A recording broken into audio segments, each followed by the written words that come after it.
ഈ ഏരിയ എല്ലാവർക്കും മനസ്സിലായോ? ശരിക്കും കണ്ടോളി. നമ്മളെ കാക്കത്തറത്തുനിന്ന് ഇങ്ങനെ ഉള്ളോട്ടേക്ക് നമ്മളെ കുറുമ്പ ഭഗവതി ക്ഷേത്രം വഴി റോഡിൽ നിന്ന് ഇങ്ങനെ പോന്നിട്ട് ഉള്ള നമ്മളെ പള്ളിയില്ലേ, ആ ചോലക്കുള്ള. അപ്പോൾ ഇതിപ്പോൾ ഇത് അറിയിക്കണം എന്താ വെച്ചാൽ നമ്മളെ പുതിയ പഞ്ചായത്ത് ഹോമിയോ ഡിസ്പെൻസറിക്ക് കണ്ട സ്ഥലമാണ്. കാണിച്ചു കൊടുത്ത സ്ഥലം എല്ലാവരും ശരിക്കും കാണണം. ഇത് ഒരാൾ സൗജന്യമായിട്ട് നൽകിയതാണെന്നാണ് അറിയാൻ കഴിയുന്നത്.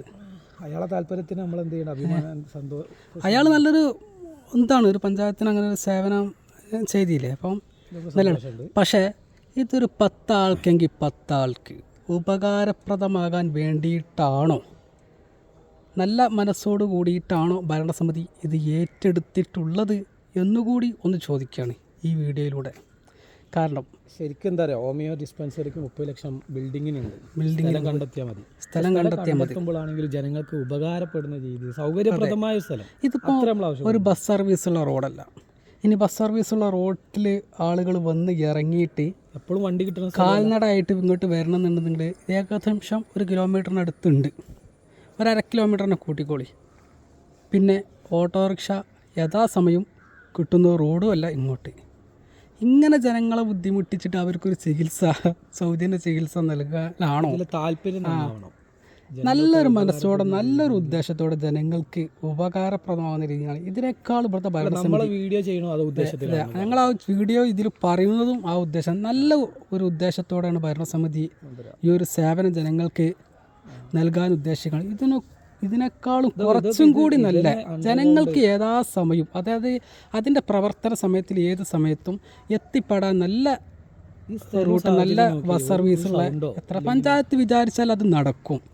ആരെങ്കിലും സൗജന്യമായിട്ട് നൽകിയെന്ന് വിചാരിച്ചിട്ട് ഏതെങ്കിലും അട്ടക്കുണ്ടിൽ കൊണ്ടുപോയി കണ്ട് ഒരു ഇത് തുടങ്ങിയിട്ട് ജനങ്ങളെ ബുദ്ധിമുട്ടിക്കില്ല. ഇതിനൊക്കെ ഒരുപാട് ആളുകൾ ഈ വീഡിയോ ചെയ്യുന്ന ഞാനടക്കം ഇവിടുത്തെ ഹോമിയോ ഡിസ്പെൻസറിയിലെ ചികിത്സ ആശ്രയിക്കുന്ന ഒരാളാണ്. അപ്പോൾ സാധാരണക്കാരായ എല്ലാവർക്കും ഇങ്ങോട്ട് ഓട്ടോറിക്ഷ വിളിച്ച് വരാൻ കഴിയുമോ? എല്ലാ സമയത്തും 100-200 രൂപ നൽകിയിട്ട് ഓട്ടോറിക്ഷ വിളിച്ച് വരുന്നതാണോ?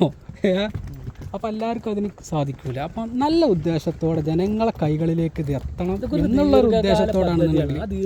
ഇതൊക്കെ തുടങ്ങിക്കഴിഞ്ഞാൽ എത്ര കാലം നിലനിൽക്കാനുള്ള ഒരു പദ്ധതിയാണിത്. പിന്നെ മാറ്റം കണ്ടിട്ട് സംവിധാനം ഇല്ലല്ലോ ഇത്. അതെ ലങ്കർഖാന പോലെ കഞ്ഞി. ഇത് എന്തിനും 30 ലക്ഷം ഫണ്ടിൻ്റെ നല്ലൊരു ആയുർവേദ ഡിസ്പെൻസറി നമുക്ക് തുടങ്ങാം. ഈ സർക്കാർ സ്ഥലം കിട്ടാതാണ്, സ്ഥലം ഏറ്റെടുക്കാനുള്ള ഒരു അന്തിമരേഖ ബുക്കിൽ 33 ഹെക്ടറോളം പുറമ്പോക്ക് ഭൂമി ഉണ്ട് എന്ന് എഴുതിയിരിക്കണം. ഇപ്പോഴത്തെ പുതിയ ബുക്കിൽ വരെ. അത് പഴയ കാലം കോപ്പി പേസ്റ്റ് ചെയ്യണം അറിയില്ല കേട്ടോ. ഇത്രത്തോളം സംവിധാനമുള്ള പഞ്ചായത്ത്, പലരും.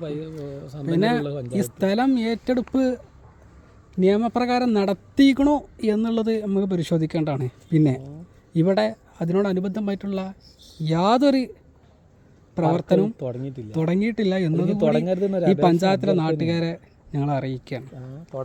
തുടങ്ങരുത് എന്നാണ്, ഇവിടെ തുടങ്ങരുത് എന്നാണ് ഞങ്ങൾ ആത്മാർത്ഥമായിട്ട് ആഗ്രഹിക്കുന്നത്. നല്ല ജനങ്ങളുടെ കരങ്ങളിലേക്ക്. അതെ, ഇപ്പോഴത്തെ വാടക കെട്ടിടം എനിക്ക് തോന്നുന്നു ഇതിനേക്കാൾ എത്രത്തോളം ഇതാണ്. വാടക കൊടുത്തിന് സർക്കാരിന് ഇനി അതൊരു ബാധ്യതയാണെങ്കിൽ പോലും അതിന് സംവിധാനം, കാരണം ആർക്കും ബസ് ഇറങ്ങാം, ആർക്കും ഓട്ടോറിക്ഷ ഒന്ന് നിന്നാൽ കൈ കാണിച്ചാൽ ഓട്ടോറിക്ഷ കിട്ടുന്ന പോകുന്ന ഓട്ടോറിക്ഷ ഒരുപാട് ബസ് ഇറങ്ങാനും കയറാനും ഒക്കെ പറ്റിയൊരു സ്ഥലം. നമുക്ക് പറയാം, നമ്മൾ വിമർശിക്കുന്നതിന് മുമ്പ് എന്ത് ചെയ്യണം, അതിൽ കുറച്ച് പ്രായമുള്ള ആളുകളെ മനസ്സ് കണ്ടിട്ട് വേണം. കാരണം ഏറ്റവും കൂടുതൽ ഇതൊക്കെ ഈ പ്രായമുള്ളവരും ആശ്രയിക്കുന്നവർ അവരാണ്. നമ്മളൊക്കെ ഇനി വല്ലപ്പോഴും വല്ല അസുഖങ്ങൾ ഉണ്ടാകുമ്പോൾ പോണ ആളുകളാണ്. അപ്പോൾ എത്ര പറയാനുള്ളൂ, ഈ ഇവിടെ ഇതിനു വേണ്ടി എന്ത് ചെയ്യരുത്, ഇവർ ഉപയോഗപ്പെടുത്തരുത്. മറ്റു സ്ഥലം എന്ത് ചെയ്യുക, ഉപയോഗപ്പെടുത്തണമെന്ന് മാത്രമാണ് പഞ്ചായത്ത് നല്ല ഉദ്ദേശത്തോടുകൂടി ഞങ്ങൾ ഈ വീഡിയോയിൽ പറയാനുള്ളൂ. ഇനി ഇതിനു വേണ്ടി ആരും ഏതെങ്കിലും എന്താ പറയുക സ്റ്റാൻഡിംഗ് കമ്മിറ്റിമാർ കയറെടുത്ത് തരില്ല. പക്ഷേ ഈ സ്ഥലം നൽകിയ ഉടമ നല്ലൊരു മനസ്സിന്റെ ആളായതുകൊണ്ടായിരിക്കാം. കാരണം സർക്കാർ ഒരു സംവിധാനത്തിന് ഇങ്ങനെ ഒരു സ്ഥലം വിട്ടുകൊടുക്കാൻ അയാളൊരു മനസ്സ് കാണിച്ചത്, അതിനെ ഞങ്ങൾ അഭിനന്ദിക്കുകയാണ്. പക്ഷേ ഈ സ്ഥലമല്ല ഉചിതം എന്നും കൂടി ഞങ്ങൾ ഉചിതമായ സ്ഥലം കണ്ടെത്തിക്കാണ്ട് സൗകര്യപ്രദമായ രീതിയിൽ ഹോമിയോ ഡിസ്പെൻസറി എന്ത് ചെയ്യുക, ഉപയോഗപ്പെടുത്തുക എന്നുള്ളത് മാത്രമേ നമുക്ക് ഇവരോട് എന്തെങ്കിലും ഇതിലൂടെ പറയാനുള്ളൂ. ഓക്കെ.